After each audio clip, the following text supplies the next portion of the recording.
Seasonal depression, especially around the holidays, is a real thing. Oftentimes, crisis lines report a 10 to 30% spike in call volume around the holidays. People don't have family or friends to spend the holidays with, and it puts them in a funk. I completely relate because I went through my own situation, and it's a serious topic. Us as men, and I would imagine some gals out there, we don't take mental health seriously. I feel like the culture is shifting a little bit, and that's what I want to discuss today. Welcome to the Legacy Builders podcast, where we are redefining generational wealth one story at a time. I'm your host, Mario Gonzalez Jr., and today I want to talk about mental health and holidays and depression and how to overcome that. About 2 years ago, I went through my divorce, and I had to spend my first Christmas without my kids.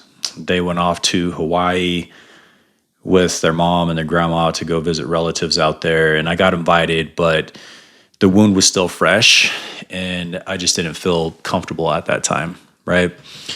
I had been living here in Boise, Idaho for about a year and a half, and as much as I wanted to spend time with them and be with somebody, I didn't have friends or family here. I had been so entrenched in trying to build the business that I didn't make time for any of that. And when you're older, it's really hard to make friends, especially when those adult friends have kids and the kids have to click too. So I was going out to a lot of groups and trying to socialize, but the bottle got the best of me. And I never had thoughts of wanting to end my life, but I do remember just feeling alone. And it wasn't a feeling that I'd wish upon anybody. You know, what got me through it was going to the gym and just being in a place where I can release some energy. And obviously, I mean, alcohol numbs the pain, but it doesn't fix it. It just makes you feel crappier, and you can start falling into a downward spiral, right? Just want to read off some stats here because we hear a lot of these things, but when you put it into perspective, it's shocking, you know? So 5% of U.S. adults experience seasonal affective disorder in any given year. 10 to 20% experience subclinical seasonal depression. They feel it, but aren't diagnosed. So basically what that's saying is folks can feel it. They don't understand what it is, but they don't go to the doctor, right? They're not talking to anybody. And if you're feeling depressed, you know deep down in your soul, right? Symptoms typically peak between November and January. Again, this is around the holidays, so right around Thanksgiving up through the New Year's. Some estimates say up to 1 in 5 people feel a real drop in mood during the holidays. Surveys consistently show 30 to 40% of adults report feeling lonelier, more stressed, more depressed during the holiday season than any other times a year. For people who are divorced, recently separated, or grieving away from their kids, the numbers are significantly higher. I know for another experience, my grandpa on my dad's side, he passed away literally on Christmas Day, which that was rough. And then the following year, my oldest uncle, he passed away. And that was on Christmas Day as well. So for a long time with my family, Christmas wasn't really a day to celebrate. You know, it was more like a mourning day, just trying to remember the past. So loss of life, that can hit people really hard too. For people going through big life transitions, that divorce, the loss, or being away from their kids, the holidays really hit different. Loneliness increases sharply during the holidays. One large US survey found that over 60% of adults report feeling lonely at least some of the time during the holidays, and men are significantly less likely to talk about it. Listen to that again. Men are significantly less likely to talk about it. So let's talk about it. I know that it can be uncomfortable.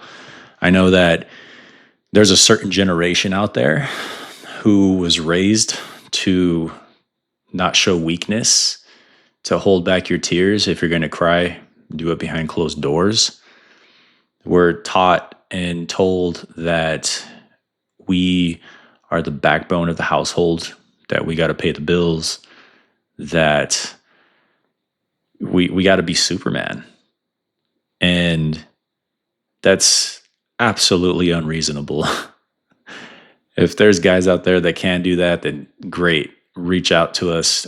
I'd love to have you on the show and talk about it. But for those that don't, for those that are afraid to be vulnerable, reach out to somebody. The best way that I have found to do that is when you're hurting, reach out to somebody that you know is hurting as well. And what I mean by that is everybody goes through their things. Everybody has their demons. Everybody's going through a period of sadness or depression. If you have a close friend or a relative or even somebody that's not that close to you and you know they're experiencing some things and you're feeling just that loneliness or depression in your soul, don't be afraid to ask them how they're doing, because you know what's going to happen. They're going to respond back and say everything is good, which is typically a flat out lie, but they're going to ask you how you're doing. And then you have your opportunity to vent, right? When you help others, you help yourself, but it has to come from a place where you're being genuine, right? I was fortunate, even though I didn't have friends or family here, that I could talk to a lot of people on the phone.